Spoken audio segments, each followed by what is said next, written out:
ஏன் தாவேக்கால எல்லாருமே தற்குறிதனமாவே இருக்கீங்க? பொதுவா நீங்க விஜய் பிடிச்ச எல்லா நபர்கள்லயுமே தற்குறிகள் சொல்ல மாதிரி இருக்கு. மத்த இடத்து விஷயத்துக்கெல்லாம் போகல, ஆனா குறிப்பிட்ட திமுக அரசு சம்பந்தப்பட்ட இடத்துக்கு மட்டும் நான் போறேன்னா அப்ப என்ன லாபம் இருக்கு விஜய்க்கு?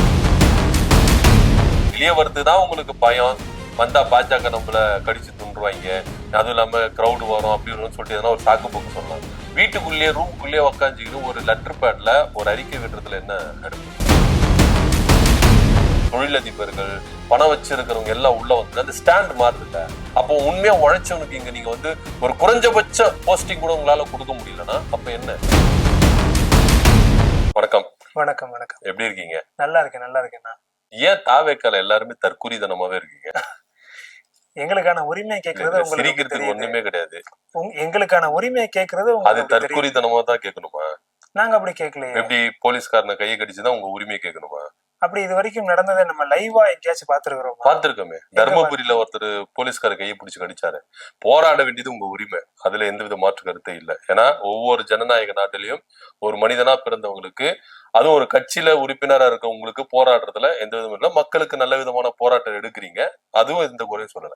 ஆனா போராடுற விதம் ஒண்ணு இருக்குல்ல, அதுதான் நாங்க இப்ப வந்து பாயிண்ட் அவுட் பண்ணி பேசுறோம். இப்போ எல்லா கட்சிகளும் போராடுறாங்க, ஆனா உங்களை மாதிரி யாரும் போராடவே இல்லையே. இல்ல, அந்த வேறுபாடு நீங்க எங்க பாக்குறீங்க? தமிழக வெற்றி கழகத்துலதான் பாக்குறோம். இல்ல, மித்த போராட்டத்துக்கும் இந்த தமிழக வெற்றி கழகத்துக்குமான வேறுபாடை நீங்க எங்க பாக்குறீங்க? ஆமா, இது ஒரு காவல்துறை கைய போயிட்டு எந்த கட்சிக்காரனும் கடிச்சதே கிடையாது, தரக்குறைவா பேசுனதும் கிடையாது. தரக்குறைவா பேசலீங்களா? இல்ல, பேசியிருக்காங்க. உங்க தமிழக வெற்றி கழக தொண்டர்கள் எல்லாருமே தரக்குறைவா பேசுறாங்க. எங்களுக்கு நிகழ்ச்சிக்கு தடை பண்றீங்க, எங்க கூட்டத்துக்கு தான் நீங்க இது பண்றீங்க, ரொம்ப இது பண்றீங்க, காவல்துறைய அரசாங்கத்தை ரொம்ப தரக்குறைவா பேசுறீங்க. இது ஆதவர்ஜனா முதற்கொண்டு எல்லாமே பேசியிருக்காங்க. அரசாங்கத்தை தரக்குறைவா பேசுறோம்னு சொல்றீங்க, ஆனா அதே தரக்குறைவா பேசுறோம்னு யார சொல்றீங்களோ அவங்களேதான் ஒரு மீட்டிங் ஆரம்பிக்கிறதுக்கு முன்னாடி பாதுகாப்பு கொடுத்த காவல்துறையினரை மனமார்ந்து பாராட்டுறோம்னு சொல்லிருக்கிறது நீங்க கேட்டிருப்பீங்க. யாரு பாராட்டு? புதுச்சேரியிலையும் தமிழ்நாட்டுக்குள்ள வர புதுச்சேரியிலையும் பாராட்டினாரு. எந்த இடத்துல 41 பேர் பலியானதா சொல்லப்பட்டுச்சோ அதே இடத்துல மீட்டிங் ஆரம்பிக்கும் பொழுதே முதல் வார்த்தை, இந்த அளவுக்கு பாதுகாப்பு கொடுத்த காவல்துறையினருக்கு பாராட்டுகள் நன்றிகளும் சொன்னதை நீங்க பாத்திருப்பீங்கல்ல? பாத்திருக்கோம், நன்றி சொன்னாரு, பாத்திருக்கோம். ஆனா இந்த இஷ்யூ பெருசாகும் பொழுது 41, அதாவது ஒருத்தர் 2 பேர் இறந்துட்டாங்க அப்படின்ற நியூஸ் வரும்பொழுது உங்க ஆள் அங்க இல்லவே இல்லை, கிளம்பி போயிட்டாரு.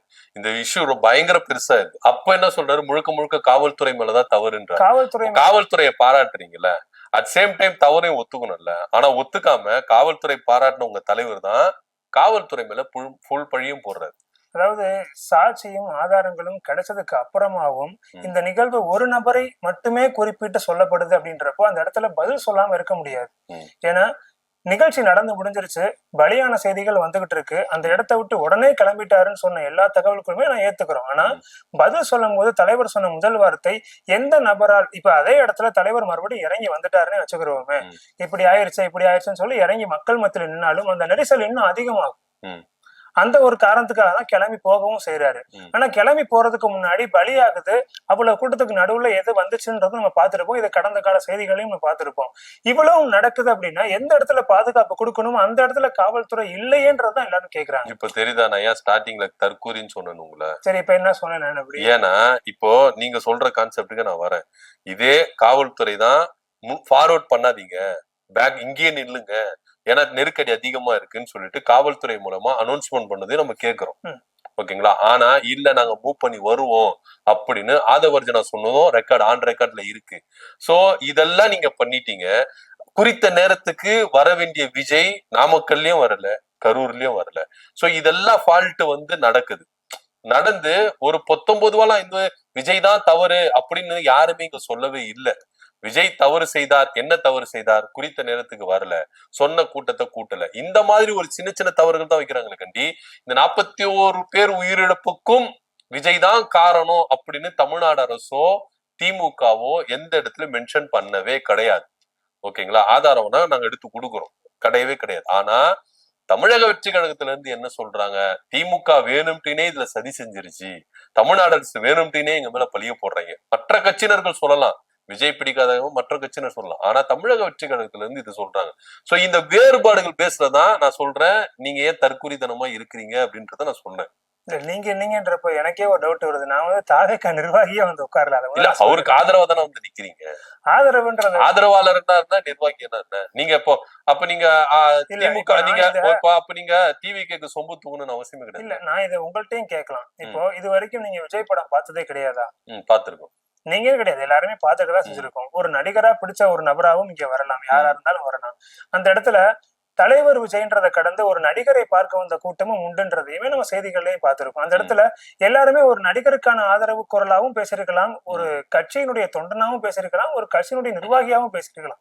இந்த இடத்துல கட்சி நிர்வாகி தற்கொலைகள்ன்ற வார்த்தையை பயன்படுத்துறது எல்லா இடத்துலயும் இன்னைக்கு பரவலா அந்த வார்த்தை ரொம்ப பிரபலமாவே மாறிடுச்சுன்னு சொல்லலாம். ஆனால் அந்த இடத்துல பொதுவா நீங்க விஜயை பிடிச்ச எல்லா நபர்கள்லயுமே தற்கொலைகள்னு சொல்ல மாதிரி இருக்கு. தற்குறிகள்ன்ற வார்த்தை எங்க இருந்து உருவாச்சா அது எங்கிட்ட இருந்து வந்துட்டு போகுது. ஆனால் விஜய் சாதகமா பேசுற எல்லாருமே தற்குறிகள் தான் அப்படின்ற ஒரு பொதுவான கருத்துக்கு போறோம்னு சொன்னா, அப்ப தற்குறிகள் சொல்ற எல்லாருமே தற்குறிகளா தானே வந்து நிக்கிறோம். ஏன் அப்படி சொல்றோம் அப்படின்னு பார்த்தோம்னா 19 சொல்லவே இல்லை. இப்ப நான் யாருன்னே தெரியாம தான் ஏன் தற்குறித்தனமா பேசுறீங்கன்னு கேட்டீங்க. இந்த இடத்துல நான் யாருன்னே தெரியாமல் நீங்க டக்குன்னு தற்குறித்தனம் ஏன்னா நான் பேசவே ஆரம்பிக்கிறேன். எடுத்தவன தற்குறின்னு சொல்றப்போ நீங்க விஜய் ஆதரவா பேச வரேன் அப்படின்றதுனாலதான் அந்த கொஸ்டின் வச்சேன். இப்ப நீங்க சொன்னீங்கல்ல 19 தற்குறி பேசுறோம், தற்குறி சொல்றோம், தற்குறி சொல்றோம். 19 நான் யாருமே சொல்லவே இல்லை. விஜய் பண்ற அரசியல் ஒரு டிஃபரெண்டான அரசியலா இருக்கு.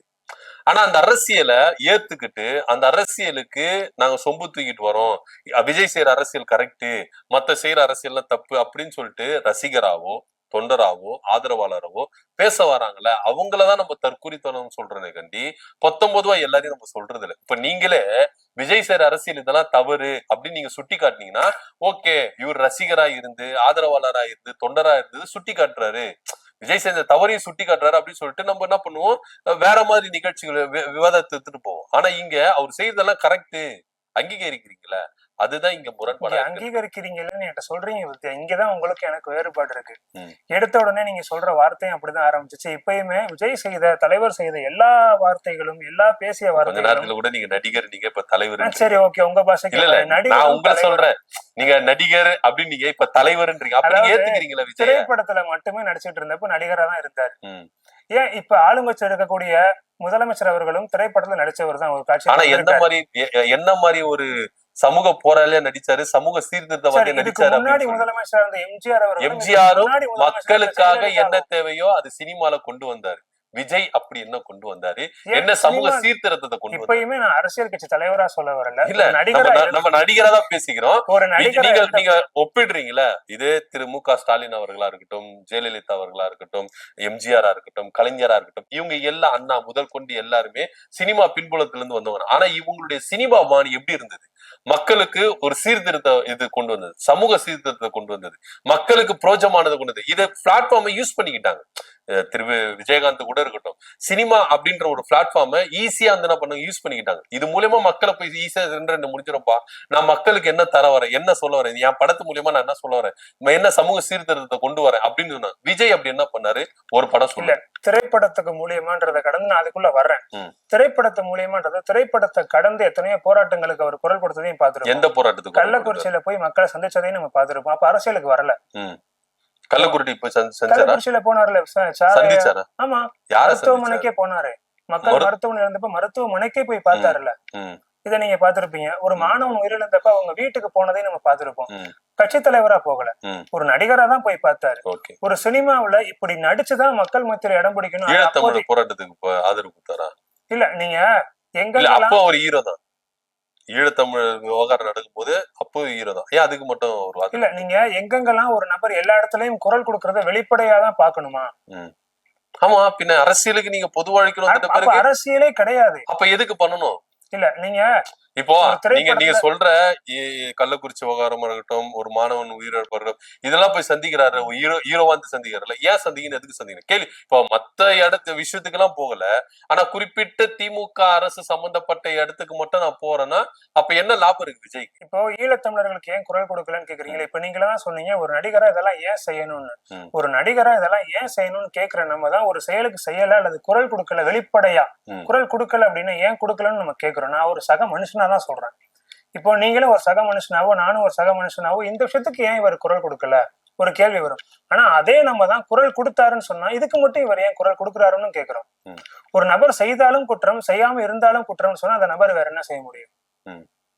அரசியல் விட்டு தூக்கி போட்டுருணும் அந்த நபர். அப்ப அரசியலுக்கே வரலன்றேன். இல்ல, நான் சொல்ல வரேன், நீங்க என்ன செய்யணும்னு சொன்னீங்களா அதுக்கு சொல்ல வரேன். அரசியலுக்கே வராது. அரசியலுக்கு வந்துட்ட பிறகு அந்த பணிகளை கரெக்டா செஞ்சாரா? இப்ப அரசியலுக்கு வரதுக்கு முன்னாடி இவங்கள போய் சந்திச்சாரு அப்படி சொல்றீங்க. அரசியலுக்கு வந்துட்ட பிறகு அது ஒழுங்கு கிரயமா கரெக்டா அதை ஃபாலோ பண்ணாரா விஜய்? பண்ணிட்டு தானே இருக்கு. எங்க பண்ணலையே. எல்லா விஷயத்துக்கும் மக்களுக்கு குரல் கொடுத்துட்டு தான் இருக்காரு. இப்போ அஜித் லாக்அப் டெத்தா இருக்கட்டும், அதுக்கு குரல் கொடுத்தாரு, பார்த்தாங்க, எல்லாமே பண்ணாங்க. சுஜித் விவகாரத்துக்கு போகவே இல்லை. ஒண்ணு. திருப்பரங்குன்றம் இஷ்யூ நடந்தது, அவ்வளவு பெரிய இஷ்யூ. திருப்பரங்குன்றம் இஷ்யூன்றது பயங்கர இஷ்யூ, அதுக்கு குரல் கொடுக்கவே இல்லை. நேற்றைய தினத்துல கிறிஸ்துமஸ் விழால நம்ம அந்த சத்தீஸ்கரா இருக்கட்டும், ஒடிசால இருக்கட்டும், அந்த கிறிஸ்துமஸ் விழாக்கள் அந்த சாண்டா கிளாஸ் அந்த பொம்மை அப்புறம் அந்த அலங்காரம் எல்லாம் அடிச்சு ஒடுங்கினாங்க இந்து அமைப்பினர். ஆனா ஒரு குரல் கூட கொடுக்கவே இல்லாம மலேசியாவுக்கு ஓடி போயிட்டாரு. எனக்கு படம் தான் முக்கியம், மக்கள் முக்கியம் கிடையாது, மதவாதத்துக்கு நான் எப்பவுமே என்ன பண்ணுவேன், ஆதரவா தான் இருப்பேன், ஜனநாயகன் படத்துக்கு போயிட்டாரு. இப்ப இவரு தலைவரா, சினிமா வரதுக்கு முன்னாடி இவ்வளவு செஞ்சவரு தலைவரா இருக்கும்போது ஏன் இப்படி ஒதுங்கி போறாரு? அதாவது ஒரு சினிமா நபரா ஒரு அரசியல் கட்சிக்கு வருவதற்கு முன்னாடி ஒரு நபர் இருக்காருன்னு சொன்னா அதை அந்த நபர் மட்டும்தான் செஞ்சாகணும். ஏன்னா அவர் சார்பா வேற யார் செய்தாலும் அது அவர் செய்ததா ஆக முடியாது. இப்போ ஒரு கட்சி தொடங்கிட்டாரு, ஒரு கட்சி தொடங்கிட்டாருன்ற பட்சத்துல ஒரு கட்சியினுடைய கடைமட்ட ஊழியனோ ஒரு தொண்டனோ செய்தாலும் அதை அவர் செஞ்ச மாதிரி. சரி, தமிழக வெற்றி கழகத்துல இருந்து அப்படி என்ன செஞ்சாங்க? நிறைய மதுரையிலேயே கூட, நானும் மதுரைக்காரன் தான், அதே மதுரையிலேயே கூட திருப்பரங்குன்ற போராட்டம் நடத்தினதை நான் பார்த்தேன். யாரு நடத்தினா? யார் தலைமையில்? தமிழக வெற்றி கழகத்தினுடைய. யார் தலைமையில் நடத்தினா? தமிழக வெற்றி கழகத்தினுடைய எல்லா தொண்டர்களுமே அங்க. ஆனா அப்படிப்பட்ட ஒரு நியூஸ் எந்த சேனல்ல வரலங்க. நான் இதே பாக்குறேன். இல்ல இதே கரூர்ல பிரச்சாரத்துல மேற்கொள்ளும் போது விஜய் பாத்ரூமுக்கு போயிட்டாரு, வெளியே வந்துட்டாரு, ஷாம்பு போடுறாரு, குளிக்கிறாரு, பல் வளர்க்கிறாரு, A to Z காட்டின மீடியாக்கள் பெரும் சர்ச்சைகளை எழுப்புது. விஜய் திருப்பரங்குன்றத்துல எந்த விவகாரமும் சொல்லலன்னு எதனா ஒரு மீடியாக்கள் இல்ல ஒரு யூடியூப்ல கூட நீங்க எடுத்து காட்டுங்க, எங்க போராட்டம் பண்ணாங்க, யார் தலைமையில பண்ணாங்க? சரி, இவ்வளவு விஷயத்தையுமே எடுத்து காட்டின மீடியாக்கள், சர்ச்சையா பேசின மீடியாக்கள் சொல்றமே, அந்த மீடியாக்கள் ஏன் காட்டலன்னு பொதுமக்கள் கேட்டாங்கன்னு சொன்னா அதுக்கு என்ன பதில் இருக்கு? அதுதான் நானும் உங்ககிட்ட கேக்குறேன். சரி, ஓகே, நீங்க இப்படி பேசுறீங்கல்ல, ஏன் தமிழக வெற்றி அபிஷியல் பேஜ்ல கூட போடல? எங்க எல்லா விஷயத்தையுமே அபிஷியலா சொன்னாதான் மக்கள் எல்லாம் தெரிஞ்சுக்கணும்ன்ற அவசியம் இல்லை. ஏன்னா எல்லா ஊர்லயுமே, ஏன்னா ஒரு மீட்டிங்ல சொல்லிருப்பாரு, எல்லா வீட்டுக்கும் போயிட்டுதான்ற அவசியம் கிடையாது, வீட்டுக்குள்ள போனதுக்கு அப்புறமா தான் அரசியலுக்கு வந்திருக்கேன்றதையும் சொல்லிருப்பாரு. எல்லா வீடுகள்லயுமே தான் இருப்பதற்கான எல்லா சாட்சிய கூறுகளுமே, ஏன்னா மக்களுக்கு பிடித்த ஒரு நடிகர்ன்ற பேர் வாங்கின ஒரு நடிகர் தான் அவரு. சோ ஒரு ஏதாச்சும் ஒரு ஊர்ல ஒரு போராட்டம் நடக்குதுன்னு சொன்னா கட்சி துண்டை போட்டு ஒரு நிர்வாகி அங்க நிக்கிறாரு, ஒரு தொண்டை நிக்கிறாருன்னா அது தலைவர் நிக்கிறதுக்கு சம்பந்தம் தான் சொல்றாங்க. கரெக்ட், நீங்க சொல்றத அக்செப்ட் பண்ணிக்கிறேன். ஒரு கடைநிலை தொண்டன் கூட கட்சி சார்பா நிக்கிறாங்கன்னா தலைவர். ஆனா தலைவர் சார்பா ஒரு அறிக்கை கூட விடலையே, அதுக்கு கூட டைம் கிடையாதா? வெளியில போராடுறதுக்கு தான் டைம் கிடையாதுன்னா அறிக்கை விடுறது கூட டைம் கிடையாது. எங்க அறிக்கை எல்லா விஷயத்துக்குமே அறிக்கைன்னு சொன்னா அறிக்கை இங்க எல்லாரும் பாத்துட்டு தான் இருக்கிறாங்களா? ஆமா, அறிக்கை விட்டு அப்ப நீங்க அறிக்கை விட்டாங்கல்ல, அப்படின்னாலுமே எல்லா விஷயத்துக்குமே எல்லா கட்சிகளுமே அறிக்கை விடுறாங்களா? ஆமா, எல்லா விஷயத்துக்கும் விடுறாங்க. இப்போ நீங்க இதே கிறிஸ்துமஸ் வாழ்த்துக்களா இருக்கட்டும், தீபாவளி வாழ்த்துக்களா இருக்கட்டும், பொங்கல் வாழ்த்துக்களா இருக்கட்டும், ரம்ஜான் வாழ்த்துக்களா இருக்கட்டும், ஒவ்வொரு கட்சி சார்பா இது ஒரு ஃபார்மேட்டா வச்சுட்டு இருக்காங்க. சின்ன கட்சியா இருக்கட்டும், பெரிய கட்சியா இருக்கட்டும், லெட்டர் பேட் கட்சி கூட விட்டுருங்களேன், அவங்க கூட முதற்கொண்டு என்ன பண்றாங்கன்னா ஒரு அறிக்கைன்றது விடுறாங்க. ஆனா விஜய் அவரால ஒரு கண்டன அறிக்கை கூட விட முடியல. சொல்லுங்க, இப்போ அங்க அந்த திருப்பரங்குன்ற அந்த ஊர் மக்கள் எல்லாம் ஒற்றுமையா தான் இருக்கிறாங்க. இதே பாஜக இந்து அமைப்பு எல்லாம் போராட்டம் நடத்தும், ஓரமா போய் போராட்டம் நடத்துங்கப்பா, நாங்க பாட்டு நம்பிதான் இருக்கோம். ஆனா விஜய் அவரால் ஒரு கண்டன அறிக்கை கூட விட முடியலையே. விடுத்திருக்கலாம்ல. வெளியே வரதுதான் உங்களுக்கு பயம், வந்தா பாஜக நம்மள கடிச்சு துண்டுருவாங்க, அதுவும் இல்லாம கிரௌடு வரும் அப்படி சொல்லிட்டு எதனா ஒரு சாக்கு போக்கு சொல்லலாம். வீட்டுக்குள்ளேயே ரூமுக்குள்ளேயே உக்காந்துக்கின்னு ஒரு லெட்டர் பேட்ல ஒரு அறிக்கை விடுறதுல என்ன எடுப்பு? ஏன் விடல? இல்ல, இத ஒரு சக மனுஷனாவோ அல்லது நான் ஒரு மதுரை வாசி அப்படின்றதுலயோ இல்ல தமிழ்நாட்டு மக்கள்ல ஏதோ ஒரு ஆளாகவோ இல்ல அவருக்கு ஆதரவு தெரிவிக்கிற கட்சி தொண்டனாவோ கூட எடுத்துக்கிட்டாலுமே, ஒரு கலைமட்ட ஊழியனா இருந்தாலும், ஒரு மக்களா இருந்தாலும், ஒரு தலைவராகவோ ஒரு நடிகராகவே இருந்தாலும் ஒரு அநீதி நடக்குதுன்றப்ப அது குரல் கொடுக்கறது இயல்பு. எல்லா விஷயத்துக்கும் குரல் கொடுத்தவர் இதுக்கு ஏன் குரல் கொடுக்கலன்ற கேள்வி எல்லா மக்களுக்குமே வரும். இது கட்சி சார்ந்த நபருக்குன்னு கிடையாது. இப்ப மதுரையில அவ்வளவு பெரிய போராட்டம் நடக்குது, தீபம் ஏற்றப்படுது, தீபம் ஏற்றப்படக்கூடிய சூழல்ல இங்கிட்டு கீழே சண்டை நடக்குது. இதற்கு ஒரு தலைவராகவோ ஒரு நடிகராகவோ ஏன் குரல் கொடுக்கலன்னு ஒரு கேள்வி வரும், கொடுத்திருக்கணும். இது வேணாலும் ஒரு மக்களாவோ அல்லது நானே கூட கட்சி தொண்டனாவோ உரிமையில, ஏன்னா மக்கள் எல்லாரும் உரிமையில பேசுறாங்க, அப்படி உரிமையாவோ போய் கேட்க வேண்டிய ஒரு குரல் தான். மேபி இது கண்டிப்பா ஒத்துக்கிட்டுதான். தப்பு தப்பு. அப்ப விஜய் அவர்கள் கண்டன அறிக்கை கொடுக்காம இருந்தது தப்பு, ஒத்துக்கிறீங்க? மாற்றம் தேவை, விஷயத்துல அவர்கிட்ட மாற்றம் தேவை. தவறுதான் ஒத்துக்கிறீங்க, தவறுன்னு ஒத்துக்கிறீங்க. பரவாயில்ல. எனக்கு தெரிஞ்சு ஒரு விஜய் ஆதரவாளரா விஜய் செய்த அரசியல் தவறு அப்படின்னு ஒத்துக்கிட்ட எனக்கு தெரிஞ்சு முதல் ஆள் நீங்க தான் அப்படி நம்ம எடுத்து. அடுத்த விவகாரம் போகும். தமிழக வெற்றி கழகத்துக்குள்ள ஒரு சலசலப்பு ஏற்பட்டு இருக்கு. என்னன்னா காசு கொடுத்தாதான் போஸ்டிங், காசு கொடுக்கலன்னா போஸ்டிங் இல்ல. இந்த விவகாரம் இப்ப ரொம்ப பூதாகரமா இருக்கு. உட்கட்சி விவகாரமும் ரொம்ப பூதாகரமா இருக்கு. இது குறித்து உங்க பார்வை? இல்ல, உட்கட்சி விவகாரம் இப்ப வெளியில இருந்து இப்ப நானுமே வெளியில இருந்து பாக்குறதுக்கு இன்னொரு கட்சியை பாக்குறேன்னு சொன்னா, என்னப்பா அந்த கட்சியில காசு கொடுத்தாதான் பதவி கிடைக்கும் போல் இருக்குன்றது ஒரு பேச்சு வழக்குலையோ அல்லது ஒரு தூரத்துல இருந்து பாக்குறதுக்கு ஒரு பார்வை இருக்கதான் செய்யும். இப்ப சமீபத்துல நடந்த ஒரு நிகழ்வாவே இருக்கட்டுமே, நேத்து இன்னைக்கு கூட ஒரு பரபரப்பான ஒரு நிகழ்வு பார்த்திருப்பீங்க. ஒரு கட்சி நிர்வாகி எனக்கு ஒரு தலைப்பு ஒரு பதவி கிடைக்கல அப்படின்றதுல, ஆனா பதவி கிடைக்கலன்னு சொல்லி இன்னைக்கு ஒரு தற்கொலை முயற்சி பண்ண அதே நபர் தான் நேத்து ஒரு செய்தியாளர் பேட்டியில சொல்லியிருப்பாங்க, எந்த அளவுக்கு போனாலும் நான் தலைவர் அவர்களுக்கு உண்மையா இருப்பேன்ற வார்த்தையை நம்ம கவனிச்சிருப்போம். ஏன்னா இது கட்சி ஆதரவாளர்ன்றதை தாண்டி ஒரு சக மனுஷனா அந்த மனுஷன் மேல எவ்வளவு பட்டு இருந்தா அந்த அம்மா அந்த வார்த்தையை சொல்லியிருப்பாங்க. பதவி கிடைக்கலன்ற ஒரு ஏக்கத்துல அவங்க தன்னுடைய உயிரே விடுறாங்கன்னு சொன்னால் இந்த அளவுக்கு ஒரு நபர் மேல இருந்து அமைதியா பார்த்துட்டு தான் இருப்பாரு அப்படின்றதெல்லாம் கிடையாது. ஏன்னா ஒரு தலைவர்ன்ற ஒரு பதவியில ஒருத்தர் இருக்காருன்னு சொன்னா ஒரு முடிவு எடுக்கிறதுக்கு முன்னாடி அது 1000 விதமா யோசிச்சுதான் ஆகணும். அதுக்காக ஒரு உயிர் போகுது, விஷம் குடிச்சிட்டாங்க, செத்தா பரவாயில்லையாப்பா நம்ம விட்டு போலாமா, அந்த எண்ணம் கிடையாது. ஏன்னா அடுத்த ஒரு கேள்வி வரும், போயிட்டாரு மலேசியாவுக்கு போயிருக்காரு, அதான் நான் சொல்ல வரேன். அடுத்த ஒரு கேள்வி வரும், மலேசியா கிளம்பி போயிட்டாரு, அப்ப அந்த அம்மா செத்து இருந்தா பரவாயில்லையா, கண்டுக்க மாட்டாரா அப்படின்லாம் கிடையவே கிடையாது. ஏன்னா அந்த இடத்துல அந்த அம்மா உயிர் விடக்கூடிய சூழல் இருக்காங்கன்னு சொன்னா கட்சி நிர்வாகிகள் எல்லாரும் கிளம்பி போறாங்கப்பா, பூரா பயவுலி அங்க போயிட்டாங்க, அப்ப இந்த அம்மா செத்தா பரவாயில்ல கண்டுக்க மாட்டாங்களான்னு கேட்டால், பதவி கொடுப்பதற்கு என்னதான் இருந்தாலுமே அந்த அம்மா இந்த அளவுக்கு போராடுறாங்க, இந்தாங்க பதவியை தூக்கி கொடுத்துட முடியாது. ஓகே, இப்போ நீங்க சொல்றத நான் ஏத்துக்கிறேன். என்னதான் அவங்க உயிரே போனாலும் பதவி இந்த தூக்கி கொடுத்துட முடியாது அப்படின்னு சொல்றீங்க. ஆனா அவங்க அந்த எக்ஸ்ட்ரீம் லெவல்ல போயிருக்காங்கன்னா அவங்க எந்த அளவுக்கு மனவேதனை இருந்திருக்கும் தான்.